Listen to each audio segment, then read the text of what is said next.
अस्सलाम वालेकुम, मैं मुहम्मद इमरान तुसीं पे यूट्यूब चैनल इमरान टावरी जी। दोस्तों, जिस तरीके तुहानूं पता कि साडा माल हो गया तैयार। हुण माल हो गया तैयार तो हुण असी रात नूं इस टाइम क्यों वीडियो बना रहे हैं, क्योंकि साडा माल तैयार हो गया। माल दी हो रही लोडिंग और लोडिंग दा तरीक़ेकार की है, किस तरीके लोडिंग कराने उहदा तरीक़ेकार तुहानूं दसांगे।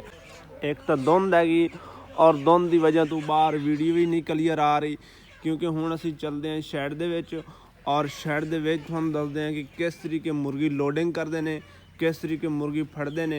सारा तरीक़ेकार इंशाल्लाह अगे जाके दसदे हैं। जिस तरीके असी हुण शैड दे विच मौजूद हैं और शैड दे विच मौजूद हैं, इस टाइम तुसीं चैक करो लाइटां भी सारियां बंद ने।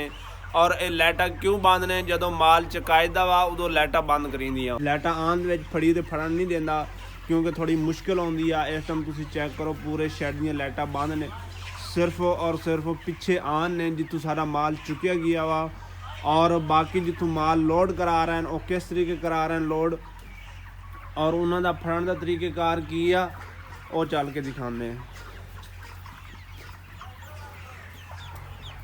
और ये लाइटां बंद विच लाइनां भी थल्ले कीतियां होईयां ताकि लाइनां क्रॉस करन लग्या थोड़ी जी आसानी होवे। थोड़ी जी पिछे लो रखते हैं या मोबाइल की लाइट ऑन करके, टार्च लाइट ऑन करके बई थोड़ी थोड़ी लो आवे, जिहदे विच मुर्गियां नज़र आउण या सानू लाइनां नज़र आउण कि ए लाइनां वा। इस तरीके क्रॉस करते हैं।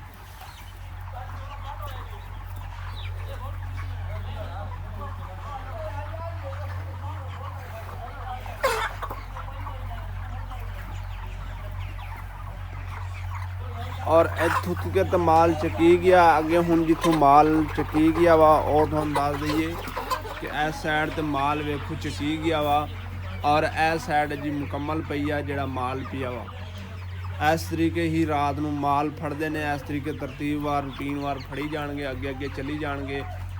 अगर इस दरवाजे तो माल दूर हो जाएगा तो फिर इन्होंने अगली खिड़की खोल लैनी है ताकि इस खिड़की के लागे तिकर माल पहुँच जाना।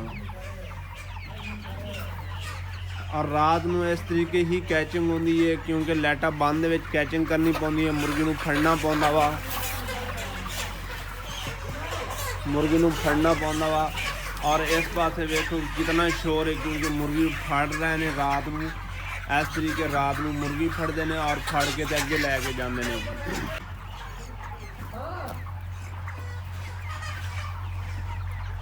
इस तरीके ही अगर गड्डी वाले का माल पूरा हो जाए तो वह गड्डी वाले फिर माल पूरा हो जाता वा, फिर इत्थे नवीं गड्डी लवाणगे।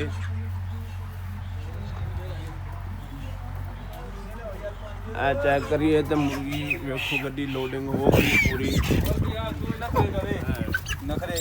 हाँ जी मौलवी साहब, गड्डी हो गई लोड। बस 5 मुर्गियां रह गई जी। 5 मुर्गियां? हाँ जी, लिया काका 5 मुर्गियां लिया के, क्योंकि गड्डी लोड हो गई है। इस टाइम चेक करो सारे खाने जड़े ने क्लीयर हो गए ने। और इंशाल्लाह असी नवी गड्डी मंगावांगे, फिर वो इत्थे लावांगे। और दूसरी साइड से चेक करी, दूसरी साइड से भी साडा माल शुरू किया होया ने। दूसरी साइड से भी चेक करिए कितनी गड्डी रह गई आ। एक उस साइड तो गड्डी लगी हुई है साडी, एक लगी हुई इस साइड तो। 4 मुंडे इस पासे काम कर रहे हैं और 4 मुंडे जिहड़े वा दूसरी साइड ते काम कर रहे हैं। और इधरों गड्डी लोड होकर चली जाएगी तो दूसरी साइड ते आ जाएगी, और दूसरी साइड वाली होगी तो दूसरी साइड ते फिर गड्डी आ जाएगी।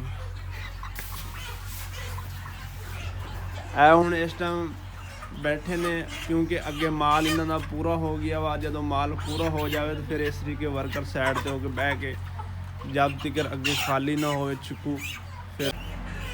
और जिस तरीके इधर भी लगी सी गड्डी, इधर भी लगी सी।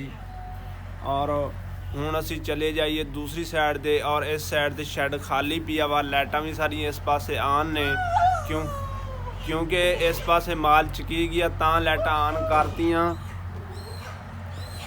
लाइटां आन करतियां ताकि इधरों थोड़ी थोड़ी रोशनी जड़ी आ दूसरी साइड ते चली जाए और उस पासे आसानी होवे फड़न दी मुर्गी।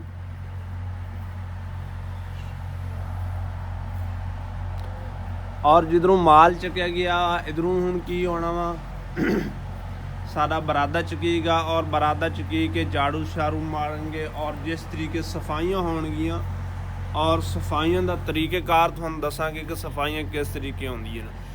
ਔਰ ਜਿਹੜੀ ਮੁਰਗੀ ਲੋਡਿੰਗ ਕਰਾਉਣ ਦਾ ਤਰੀਕੇਕਾਰ ਸੀ, ਇਸ ਤਰੀਕੇ ਹੀ ਮੁਰਗੀਆਂ ਅੰਦਰੋਂ ਫੜਦੇ ਨੇ ਲੇਬਰ ਔਰ ਬਾਹਰ ਸੁੱਟਦੇ ਨੇ ਔਰ ਬਾਹਰ ਜਿਹੜਾ ਵਾ ਗੱਡੀ ਵਾਲਾ ਆਪਣੀ ਗੱਡੀ ਲੋਡ ਕਰਦਾ ਵਾ। ਰਾਤ ਨੂੰ ਲੋਡਿੰਗ ਕਰਨ ਦਾ ਤਰੀਕੇਕਾਰ ਇਹੀ ਆ। उम्मीद करें कि वीडियो अच्छी लगी होगी, और वीडियो अच्छी लगी सारे चैनल को ज़रूर सब्सक्राइब करें और बेल आई बटन को ज़रूर दबा दें ताकि इतनी वीडियो आप तक पहुँच रहे। तब तक के लिए अल्लाह हाफिज़।